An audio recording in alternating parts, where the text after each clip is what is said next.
Good morning. Welcome to Monday Morning Coffee with Melissa. I'm your host, Melissa. Cheers.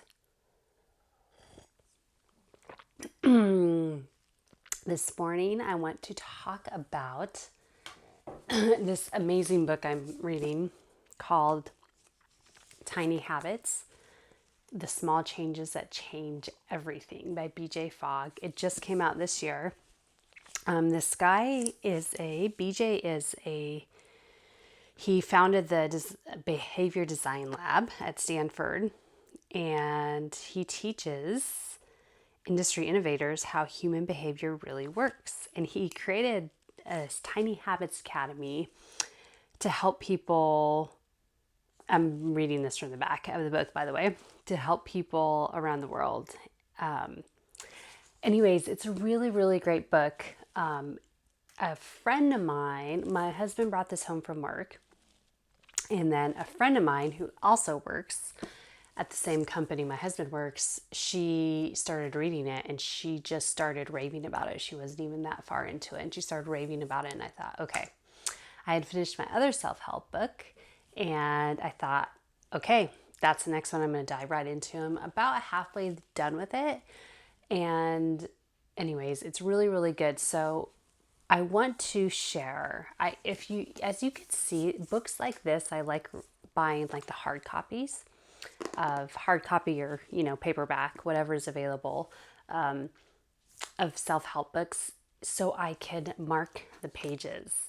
So, because a lot of these things are like what he talks about in here are things I already do and things that I teach when I'm coaching folks either in a group or one-on-one.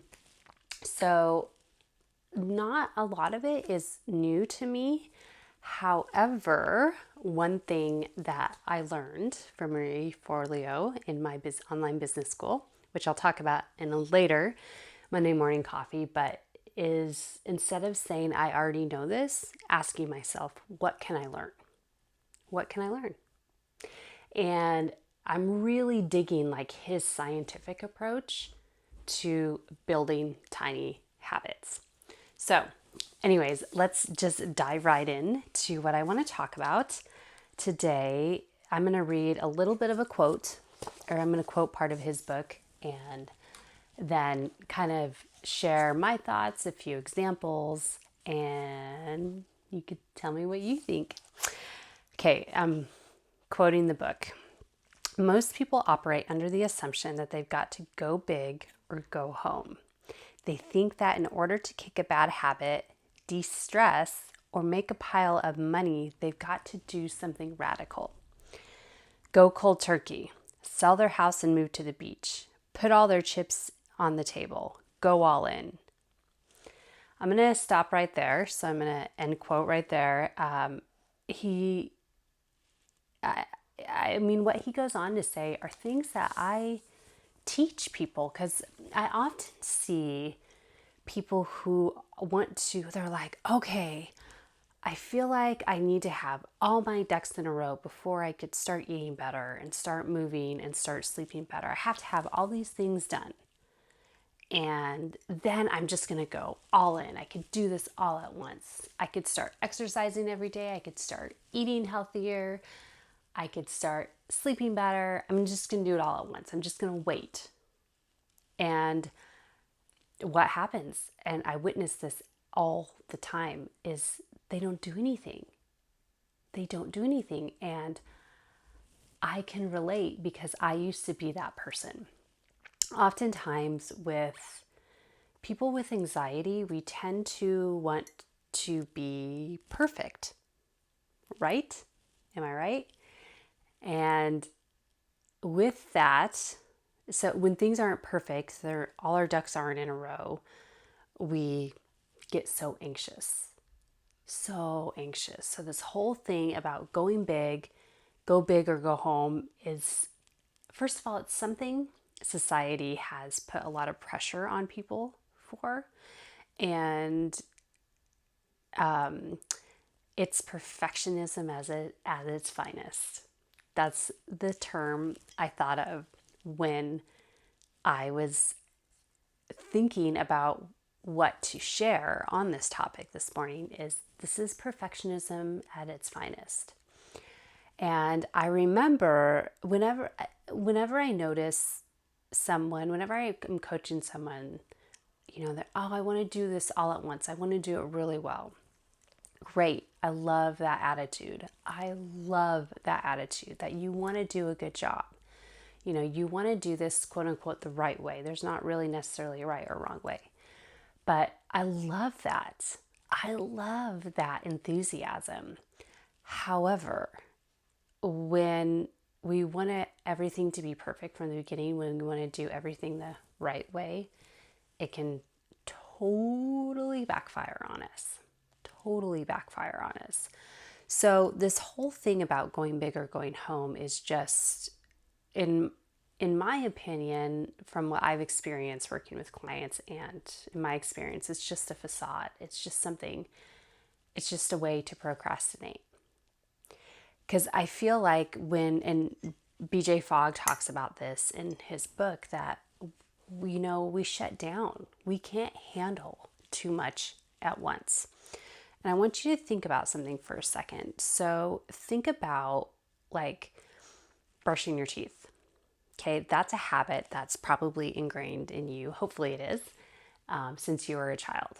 When you were old enough to brush your teeth on your own, your parents or whoever raised you taught you how to do it, right? So so I'm 39 years old. Say I've been brushing my own teeth since I was 5, okay?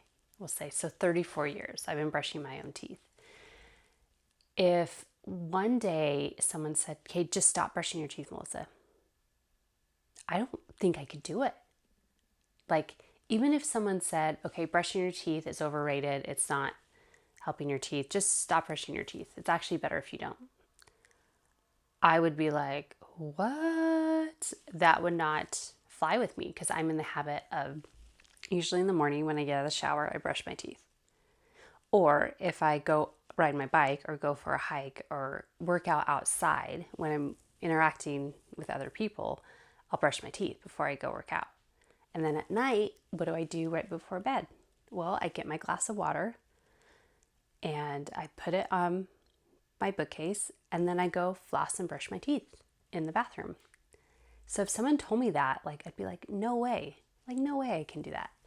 And so think about that, like a habit like that that's been ingrained. It's the same thing with habits that aren't serving you right now. You have been eating the same way. You've been drinking soda every day. You've been not working out every day. There are all these things that you have been doing for years and years and years, and it's hard to break those habits. So what he talks about in Tiny Habits is doing one thing, making one small change, just one. It could be anything from getting up in the morning and just putting your workout clothes on. That's it. Don't worry about working out. Don't worry about going outside. Just get up, put your workout clothes on. That's it. Just do that. Just do that consistently. And then one day you'll be like, all right, I got my workout clothes on. I'm going to go for a walk outside. And you go outside and you go for a walk. Maybe it's 5 minutes. Maybe it's 10 minutes. Maybe it's 15. And then you slowly build upon that goal. This has really helped me.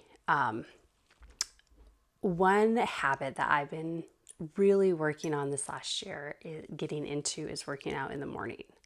So when I worked in insurance for 12 years, I would work 8 to 5. I'd be home by 5:30. I'd put my workout clothes on at 5:30 and I'd work out.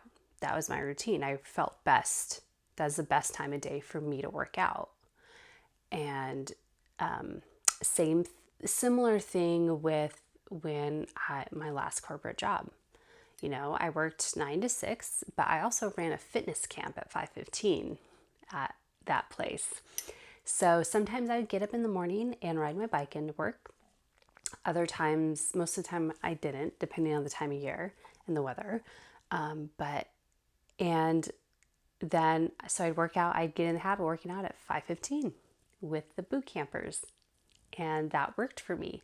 Now, since I've been working from home for a year and a half now, I've found that working out in the evening does not a good time of day for me. So in order to make that transition into working out in the morning, I just get up and put my workout clothes on. Do I work out every day in the morning? No, I don't. But I'm in the habit and I'm in the mindset. I mean, like probably 95% of the time I do. It works out for me. It works out really, really well.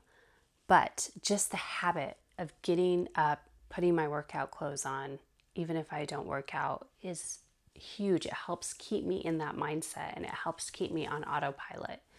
So, anyways, so I encourage you, like, what's one habit that you want to kick? Is it soda? That's a big one. That's a huge one for people today. My first health coaching and personal training client, that's what he did.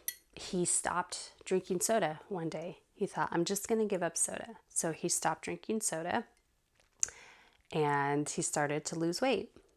And he and I connected and I started training with him. And then he approached me about nutrition because he said, okay, so I haven't drank soda. I'm working out more consistently. Help me with my diet. I don't know what to do. And so we did some health coaching sessions together, but it just started with the soda. Well, it started with a photo. His testimonial's on my website on the front page if you want to go check it out, melissaking.net. But he really, really focused on just one thing at a time. He thought, okay, I'm going to eliminate soda. Saw success with that. And then, okay, now I'm going to start working out. Okay, then he saw success with that. Now he's like, I'm going to get my diet dialed in. And then we slowly, he slowly made changes. I say we because I feel so connected when I'm working with someone and I feel like, it's just such a personal relationship, a health coaching and personal training relationship, that it's just really meaningful relationship, especially to me. I get to witness this amazing transformation in people and it just warms my heart. So anyway, I digress, but that's the key, is to tiny habits. So anyways, I encourage you, pick up this book, Tiny Habits. If you do pick it up, let me know. Message me, text me, DM me on social media, anything, email me. I am happy to talk about it with you. And my friend and I have discussed potentially starting like a little book club and just talking about it. So, and look in the future for more YouTube videos, more Monday Morning Coffees talking about this. So, all right, guys, remember, subscribe to this channel below. Hit the subscribe button, please. We really appreciate that over here. And also give us a good review. Okay, so comment in the section. In the comment section, let me know what's one habit you're going to work on changing, that you're going to start small. If you need help brainstorming, reach out to me. I'm here to help.